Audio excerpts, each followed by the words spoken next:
Agora o Conexão segue falando de jogos. Imagine entrar em um desafio onde você pode controlar todas as ações através da interpretação dos personagens.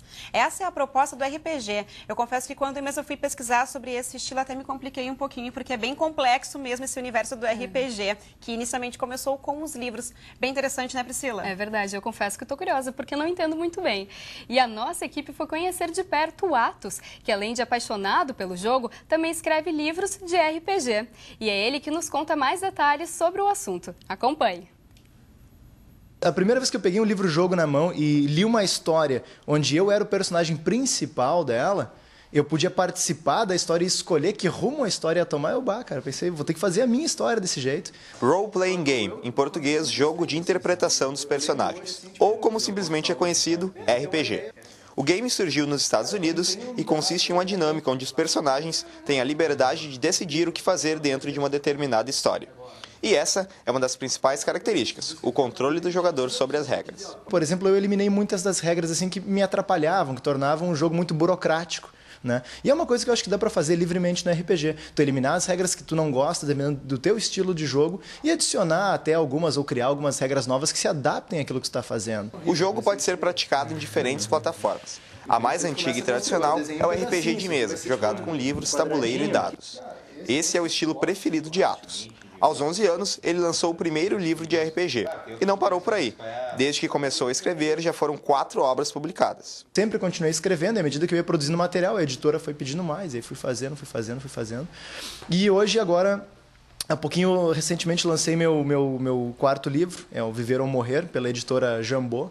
Né? É um livro que tem uma coletânea de 9 histórias também, e que traz esse trabalho que foi ininterrupto, né? Desde a minha infância até hoje, continuo escrevendo e estou aí fazendo o próximo já, né? Já estou pensando em mais um. Ainda existem outras maneiras de curtir os jogos de RPG.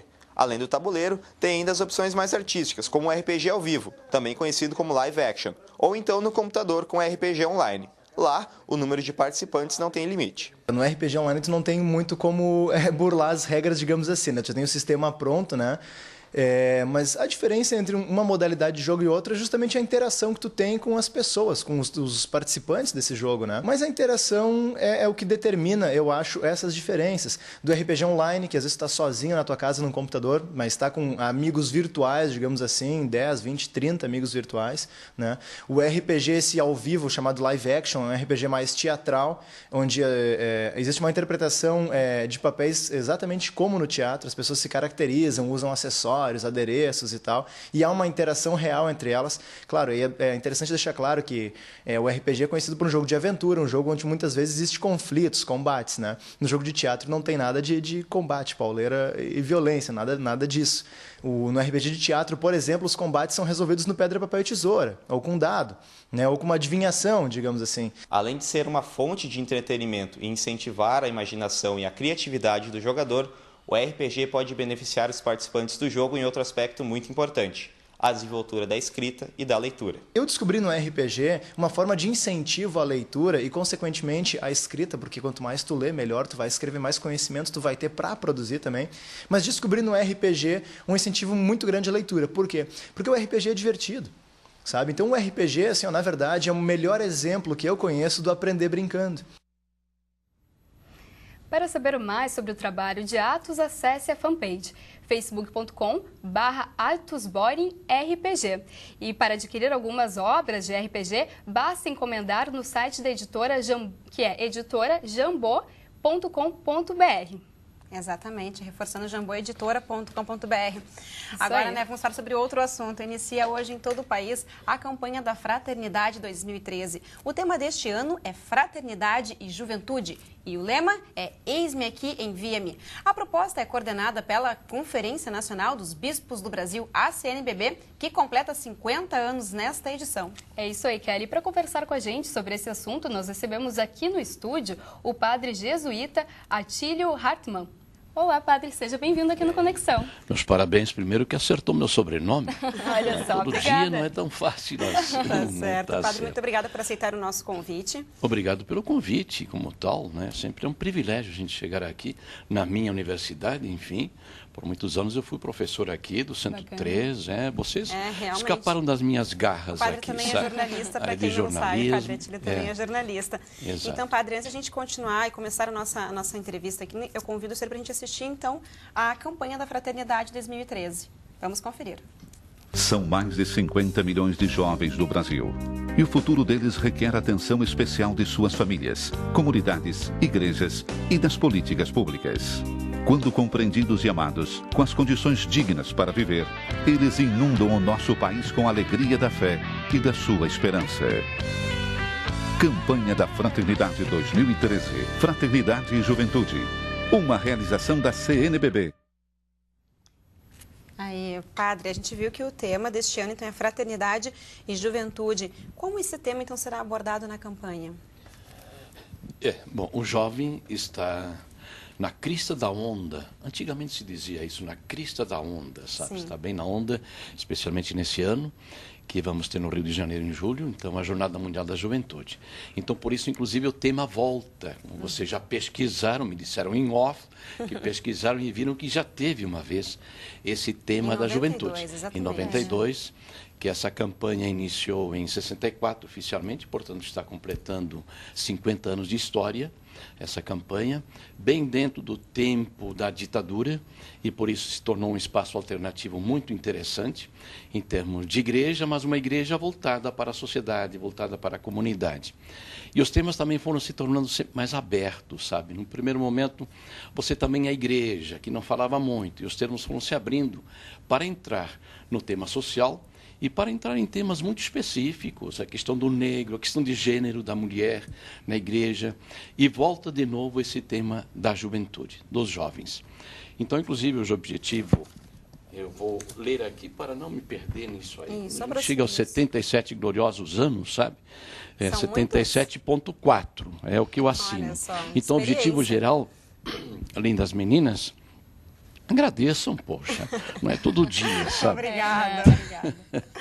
Então, acolher os jovens no contexto da mudança de época, isso a gente está discutindo muito na academia, que não vivemos uma época de mudanças, mas uma nova época humana, uma mudança de época, propiciando caminhos para o seu protagonismo, o protagonismo do jovem.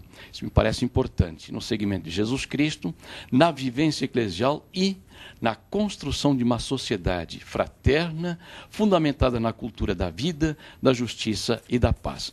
É uma frase um pouco longa, mas que eu ressaltaria esse aspecto, que é muito do jovem, a construção de uma sociedade fraterna, da cultura da vida, da justiça e da paz. Esse é o objetivo geral, com objetivos específicos. Sim. E me parece assim que o tema vem muito bem neste momento. E eu queria ressaltar, sabe, que nós vivemos sob dois impactos neste momento. O impacto da tragédia de Santa Maria, exatamente, um grande impacto, onde nós sentimos o protagonismo de jovens, claro, que eu chamo de mártires. Isso pode soar um pouco estranho, mas aqueles jovens que podiam ter se salvo, já estavam fora daquele inferno, daquela câmara de gás, mas voltaram uma vez, uma segunda, uma terceira vez e não voltaram mais, ficaram lá. Esses são verdadeiros mártires, mártires da vida, aqueles que apostam na vida. Talvez nós não os encontrássemos na missa do domingo, sabe, participando de movimentos de igreja, mas havia algo maior que lhes falava profundamente, para ressaltar que o jovem é religioso, sim. Não acredita, talvez, do jeito que muita gente acredita, mas do seu jeito, ele realmente acredita na vida, nos valores da vida, sabe? Por isso eu queria resgatar esse momento de impacto. E o outro, que nós vamos falar logo mais, que é o impacto da renúncia do Papa Bento XVI. Né? Mas por enquanto a campanha da fraternidade... Jornalista é um drama, viu? Ele começa a falar, não deixa mais. Já continua, né? Bom, a gente sabe também que a campanha, nessa edição, está completando 50 anos. Exato. Qual é a avaliação que o senhor faz, né, da campanha ao longo desses anos? Exatamente. A campanha realmente ela foi se tornando, como eu dizia antes, um pouco mais aberta para a sociedade, para problemas da sociedade. Quando começou muito intra-eclesial, muito para dentro, aí ela falava para os católicos, fundamentalmente. Depois já várias campanhas ecumênicas, abriu esse contexto para as outras igrejas cristãs também. Na medida que os temas foram se abrindo e resgatando e focando mais, temas mais sociais, mais preocupados com a cultura, enfim, foram também se tornando de interesse para a sociedade em geral brasileira. Então, houve um crescimento nesse sentido. De uma igreja voltada sobre si e para ela, se tornou uma igreja com sentido para a sociedade, para a humanidade, ou, no caso, para o povo brasileiro. O que você percebeu? E isso a gente percebe, claro, especialmente que os jovens foram assumindo sempre mais essa campanha também. Num primeiro momento não lhe dizia tanto respeito, era muito fechado sobre si ou para movimentos internos da igreja. Mas na medida que foi abrindo a sua proposta, o seu projeto, ela também foi se tornando interessante para outros segmentos da sociedade, que não aqueles internos da igreja. E este é o sentido da igreja. Ela não é para si, ela é para a sociedade. Há agentes nos documentos conciliares do Concílio Vaticano para as pessoas, para o mundo, para a sociedade. Exatamente, é isso aí. E para saber mais informações e também conhecer as campanhas anteriores, acesse cnbb.org.br. É isso aí. Agora a Conexão faz um rápido intervalo. O padre, vai continuar com a gente aqui no estúdio, porque na volta vamos falar sobre a renúncia do Papa Bento XVI, que ocorrerá no dia 28. É isso aí. Tem também a previsão do tempo para todo o estado. Nós já voltamos.